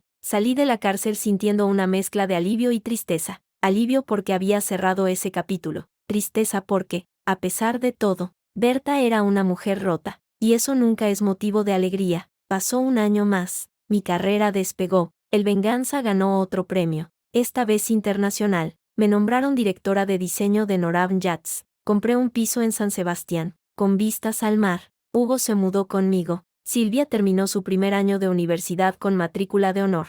Una tarde, estábamos los tres en el puerto, viendo la puesta de sol. Hugo me abrazaba por la cintura. Silvia estaba sentada en el bordillo, con los pies colgando sobre el agua. ¿Sabéis qué he pensado? Dijo Silvia. Dime, que este es el mejor momento de mi vida. ¿Por qué? Porque estoy con las personas que quiero, porque he encontrado mi camino, porque soy feliz. Yo también soy feliz, dijo Hugo. Yo también, dije yo. Nos quedamos en silencio, viendo cómo el sol se hundía lentamente en el mar. Las nubes se teñían de naranja y rosa, y el agua brillaba como si estuviera cubierta de diamantes. Vega, dijo Hugo, de repente, dime, ¿te casarías conmigo? Me giré. Él estaba de rodillas, con un anillo en la mano, un anillo sencillo, de plata, con una pequeña piedra azul que brillaba como el mar. Hugo, sé que es pronto, sé que hemos pasado por mucho, pero no quiero esperar más. Te quiero, Vega, y quiero pasar el resto de mi vida contigo. Las lágrimas empezaron a caer por mis mejillas. Miré a Silvia, que sonreía con los ojos llenos de lágrimas también. Di que sí, dijo ella. Di que sí, dije, sí, me caso contigo. Hugo me puso el anillo en el dedo, me levantó y me abrazó, mientras Silvia aplaudía y reía. Por fin, gritó, por fin tengo una familia de verdad. Esa noche, celebramos los tres en un restaurante junto al mar. Brindamos con champán, reímos, lloramos, hicimos planes, hablamos de la boda, de los hijos, del futuro. Quiero que seas mi dama de honor, le dije a Silvia. De verdad, de verdad. Entonces, voy a tener que comprarme un vestido horrible, el más horrible que encuentres. Trato hecho. Reímos, y en ese momento, supe que todo había valido la pena, el dolor, las lágrimas, la lucha, todo había valido la pena para llegar hasta allí, a ese momento de felicidad plena, rodeada de las personas que amaba. La boda fue en septiembre, en una playa de San Sebastián. Hacía un día soleado, con una brisa suave que movía las velas blancas que habíamos colocado como decoración. Silvia llevaba un vestido azul eléctrico, horroroso, tal como habíamos acordado. Hugo vestía un traje blanco que le sentaba de maravilla. Yo llevaba un vestido sencillo, de encaje, que había diseñado yo misma. ¿Lista?, me preguntó Silvia, antes de salir. ¿Lista? ¿Nerviosa? Un poco. No lo estés. Es el día más feliz de tu vida. Lo sé. Salimos. Hugo me esperaba al final del pasillo, con los ojos brillantes. Cuando llegué a su lado, me cogió las manos. Eres preciosa, dijo. Tú también. Te quiero. Vega. Yo también te quiero. Nos besamos. El mar rugía de fondo. Las gaviotas volaban sobre nuestras cabezas. Y yo, por primera vez en mucho tiempo, me sentí completa. Pasaron los años. Tuvimos 2 hijos, un niño y una niña. Les enseñamos a navegar, a amar el mar, a ser fuertes y a no rendirse nunca. Silvia se convirtió en una excelente arquitecta naval, y trabajó conmigo en varios proyectos. Hugo siguió con su despacho de abogados, pero siempre encontraba tiempo para estar con nosotros. Un día, recibí una carta de Alejandro. Estaba en libertad condicional. Vivía en un pueblo pequeño de Andalucía. Trabajaba en un taller mecánico. Me pedía perdón por todo el daño que me había hecho. Le respondí con una carta corta. Te perdono, pero no quiero volver a verte. Que tengas buena vida. Y ahí se acabó todo. El pasado, finalmente, quedó atrás. Ahora, cuando miro atrás, no siento rencor. Siento gratitud.